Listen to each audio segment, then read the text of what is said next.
Bismillahirrohmanirrohim. Assalamualaikum warahmatullahi wabarakatuh. Perkenalkan, nama ibu adalah Ibu Ade Putri Mulyani. Kalian bisa memanggil ibu dengan panggilan Ibu Putri. Nah, di sini ibu akan mengajar pelajaran sejarah kebudayaan Islam. Sebelum memulai pelajaran, sekarang kita membaca basmalah terlebih dahulu secara bersama-sama ya. Yuk kita baca. Bismillahirrohmanirrohim. Oke, sekarang kita masuk ke pelajaran yang pertama, yaitu tentang ketabahan Nabi Muhammad SAW dan sahabat dalam berdakwah. Tujuan dari pembelajaran ini ada 15 ya. Kalian bisa lihat tujuan pembelajarannya di buku kalian di halaman 3. Pada pelajaran yang pertama ada 3 pembahasan yang akan kita pelajari. Yang pertama yaitu cara dakwah Rasulullah SAW yang terbagi menjadi 2, yaitu dakwah secara sembunyi-sembunyi dan dakwah secara terang-terangan. Yang kedua, ancaman dan siksaan kafir Quraisy terhadap Rasulullah SAW dan para sahabat dalam berdakwah. Yang ketiga, ketabahan Rasulullah SAW dan para sahabat yang terdiri atas ketabahan Rasulullah SAW dan ketabahan para sahabat.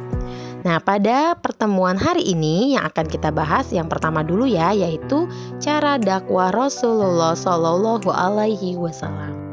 Cara dakwah Rasulullah SAW. Sejak menerima wahyu pertama surah Al-Alaq di Gua Hira, Nabi Muhammad SAW telah diangkat oleh Allah Subhanahu wa Ta'ala menjadi utusannya. Beliau diperintahkan oleh Allah Subhanahu wa Ta'ala untuk berdakwah, menyampaikan ajaran tauhid kepada umatnya, untuk menyembah Allah Subhanahu wa Ta'ala dan tidak menyekutukannya dengan sesuatu apapun. Dalam menyampaikan ajaran Islam kepada umatnya, ada 2 cara dakwah yang dilakukan oleh Rasulullah SAW, yaitu cara dakwah yang dilakukan dengan sembunyi-sembunyi dan berdakwah dengan cara terbuka atau terang-terangan. Dakwah secara sembunyi-sembunyi. Kehadiran malaikat Jibril alaihissalam yang menyampaikan wahyu untuk pertama kalinya membuat Rasulullah SAW terkejut. Tubuhnya tiba-tiba bergetar dan menggigil kedinginan. Rasulullah SAW memutuskan untuk pulang ke rumahnya dan meminta istri beliau Siti Khadijah menyelimuti tubuhnya. Saat Rasulullah SAW tertidur, tiba-tiba badan beliau menggigil dan napasnya terasa sesak. Saat itulah malaikat Jibril datang membawa wahyu kedua, yaitu Quran Surat Al-Mudaththir ayat 1-7.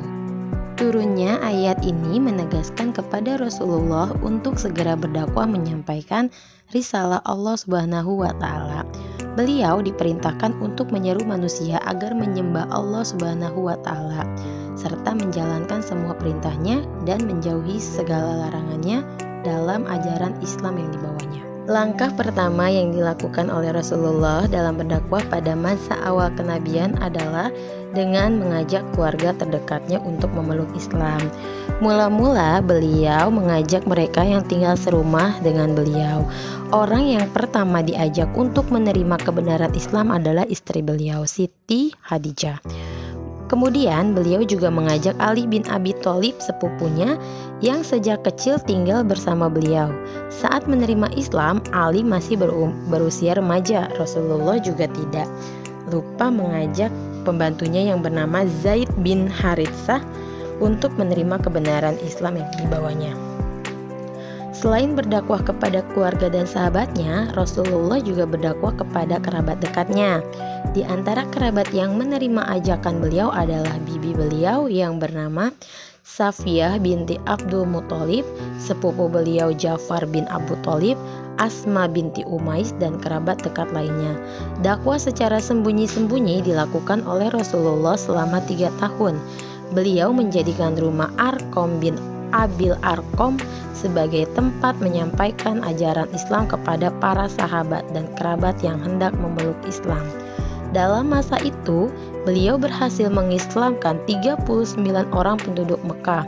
Mereka yang menerima ajaran Islam di awal dakwah ini disebut dengan as-sabiqunal awalun, yang artinya orang-orang yang pertama memeluk Islam. Dakwah secara terang-terangan.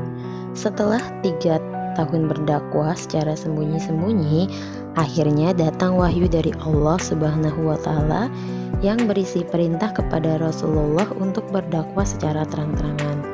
Hal ini sebagaimana dijelaskan dalam surat Asy-Syu'ara ayat 214 sampai 217. Pertemuan pertama di Bukit Safa.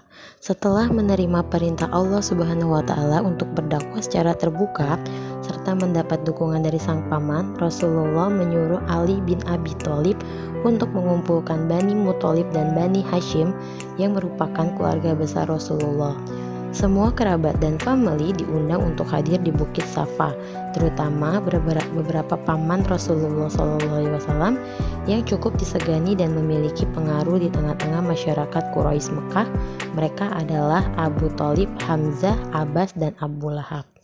Pada hari yang telah ditentukan, berkumpullah semua keluarga besar Bani Hashim dan Bani Muthalib. Rasulullah menyuruh Ali bin Abi Thalib untuk menjamu seluruh tamu yang hadir dengan makanan. Tidak berapa lama Rasulullah berdiri di atas batu besar di tengah-tengah kerabat yang hadir untuk berpidato. Para tamu merasa terkejut dengan pidato yang disampaikan oleh Rasulullah. Tak terkecuali Abu Lahab yang sejak awal menaruh curiga dengan pertemuan yang diadakan oleh Rasulullah. Para tamu yang hadir merasa tidak nyaman dan akhirnya memilih meninggalkan pertemuan di Bukit Safa tersebut. Karena ulah Abu Lahab, gagallah rencana Rasulullah untuk berdakwah kepada kerabat dan familinya. Sejak saat itu, Abu Lahab yang merupakan paman Rasulullah dan juga istrinya Ummu Jamil menjadi penentang Islam yang paling keras. Pertemuan kedua di Bukit Safa. Meskipun rencana Rasulullah untuk berdakwah dengan kerabat dan familinya pada pertemuan pertama gagal, hal itu tidak membuat Rasulullah putus asa. Justru kejadian itu membuat Rasulullah semakin bersemangat untuk menyampaikan kebenaran Islam kepada keluarga besarnya dan penduduk Mekah lainnya. Rasulullah kembali mengumpulkan kerabat dan familinya di Bukit Safa untuk yang kedua kalinya. Semua kerabat hadir karena masih penasaran dengan apa yang akan disampaikan oleh Rasulullah pada pertemuan pertama. Tidak terkecuali Abu Lahab dan istrinya yang juga hadir dalam pertemuan tersebut. Mereka menghasut orang lain agar tidak mempercayai apa yang akan disampaikan oleh Rasulullah. Suasana pertemuan yang awalnya tenang mulai terasa gaduh setelah Rasulullah berpidato. Beberapa tamu yang hadir saling berbisik menunjukkan ketidaksukaannya terhadap apa yang baru saja disampaikan oleh Rasulullah. Pada saat suasana semakin menegangkan, Abu Thalib berdiri sambil berkata dengan tegas, "Demi Allah, selama aku masih hidup, akulah orang pertama yang akan menghalangi siapa saja yang akan mencelakai ponakanku tersebut." Mendengar perkataan Abu Thalib yang sangat tegas, para tamu yang hadir hanya terdiam, terlebih Abu Lahab yang sejak tadi sudah sangat marah. Di kalangan Bani Hashim dan Bani Muthalib, Abu Thalib adalah orang yang paling dituakan dan sangat dihormati. Bahkan, tidak hanya keturunan Abdul Muthalib yang hormat dan segan terhadap Abu Thalib, semua pemuka kafir Quraisy pun sangat menghormatinya. Akhirnya, Abu Lahab dan orang-orang yang menolak agama baru yang dibawa oleh Nabi Muhammad SAW pun meninggalkan pertemuan tersebut, sementara mereka yang tertarik tetap tinggal dalam pertemuan tersebut. Sejak pertemuan yang kedua di Bukit Safa, Rasulullah semakin berani berdakwah secara terbuka. Sekian pembelajaran hari ini. Wabillahi taufiq wal hidayah. Wassalamualaikum warahmatullahi wabarakatuh.